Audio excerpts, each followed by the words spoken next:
श्रावण सोमवाराचे 10 नियम 90% स्त्रियांना माहीत नाही. काय करावे काय करू नये. श्रावण सोमवारी काय करू नये. 1. शिवासमोर शंख वाजवू नका किंवा शंखातून जल अर्पण करू नका. 2. शिवासमोर टाळ्या वाजवू नका किंवा गाल वाजवू नका. 3. या दिवशी शिवाला केतकी आणि लाल फुले अर्पण करू नयेत. हळद, कुंकुम, सिंदूर किंवा रोळी देखील अर्पित करू नये. तुळशी, नारळ आणि केळी अर्पण करू नका.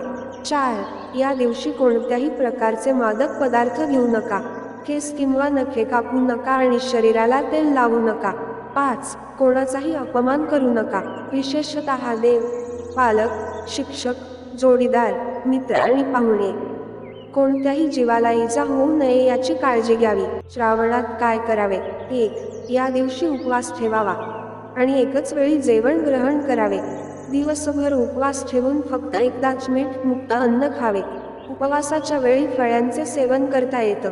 2. या दिवशी शिवलिंगाची पूजा करण्यासोबतच माता पार्वतीचीही पूजा करावी. 3. श्रावणात पांढरी फुले, पांढरे चंदन, अक्षत, पंचामृत, सुपारी, फळ, गंगाजल किंवा साध्या पाण्याने भगवान शिव पार्वतीची पूजा करावी आणि पूजेच्या वेळी ओम नमः शिवाय मंत्राचा सतत जप करावा.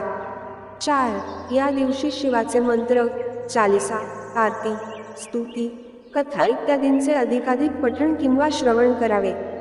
5. गरिबांना अन्न दान करावे. जमेल तेवढे दान करावे.